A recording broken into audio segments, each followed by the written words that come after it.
It's no secret that Justin Trudeau is not a very big fan of the Alberta oil and gas industry. Oil and gas is the only sector of the economy showing signs of life. And on Monday, the NDP Liberals announced a job-killing cap on oil and gas production.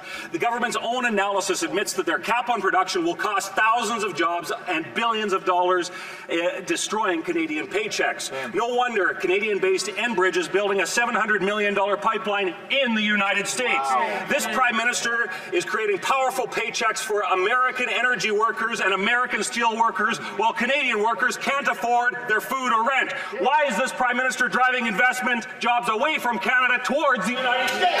Mr. Speaker, what the member is saying is simply false. It's a cap on pollution. Pollution is a bad thing, something the Conservative Party of Canada should understand. You want to talk about investment? Let's talk about a $2 billion investment that Strathcona, an oil company in Alberta, is making in Canada to make sure that workers in Alberta and the energy sector can have a future in a carbon-constrained world, something the Conservative Party of Canada is incapable of understanding, Mr. Speaker. Mr. Speaker, that minister may not understand how the energy industry works, but Canadians do. Regardless of the name, this cap is going to drive investment out of Canada, costing Canadians their jobs. Just have a listen to what he said the other day on his Instagram.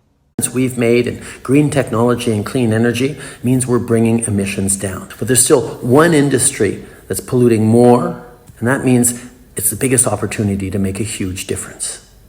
The oil and gas sector is responsible for 1/3 of our emissions in Canada, so we're bringing in a cap on that pollution. Now, it's not a cap on production, it's not a cap on earnings. It's a cap and trade system that allows us to limit and reduce over time emissions from that sector. That sector is making record profits. So I was sent this article from a viewer who is also really fed up with the way that Justin Trudeau is talking about the oil and gas industry, especially after the oil and gas industry have put a lot of money into keeping Canada and the industry of oil and gas coming from Canada as clean as they can. This is the BUE report that was sent to me from November the 8th this year. And it's explaining that for the second year in a row, Alberta oil and gas companies spend more than required on cleanup. So, well, it'll explain it in the report. But what happens is that when you drill for gas, when you finish drilling for gas and oil, there becomes an area that is then not being used for drilling, and that area needs extensive cleanup. $923 million spent cleaning up inactive wells, sites and pipelines in 2023. Site closure has really emerged as a growth market over the last decade, especially in Western Canada, where the regulatory systems for oil and gas are more advanced than anywhere else we are exposed to. It's an integral part of the energy life cycle, and if it's done well, it adds to a lot of value to the industry. So yeah, when the wells are finished with and they're done and dusted drilling for oil and pumping out the gas, them areas need cleaning up. They have reduced the emissions from the the flames that come out. That was done years ago.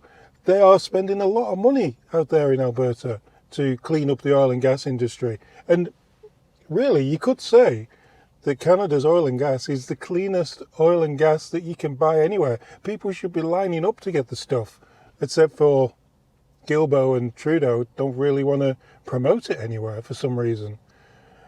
Inactive wells are defined as those that have not been used for 6 months or a year, depending on what they are being used for. When a company decides that they will not reactivate an inactive well, they decommission it through the process called abandonment.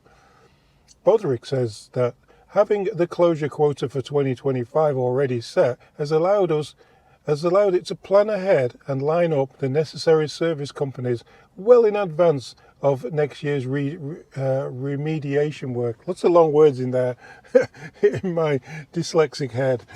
Anyway, just so you know, they've just done the oil and cap thing, haven't they, on gas and oil. And now Trudeau's come out on his Instagram saying, oh, it's the dirtiest thing, they need to put more. They are putting money into it. They are. When you compare Canadian oil and gas to any other country that pumps out oil and gas, then Canada it's the cleanest. It's the cleanest you can buy. So why aren't we exporting it? Why did we say no to all them people for LNG? Why did we do that when they could have reduced their emissions from coal using LNG? And now he's bad mouthing the gas and oil industry, which is, wow, Canada could be one of the richest countries in the world if it wasn't for this Prime Minister. Yeah. Till next time.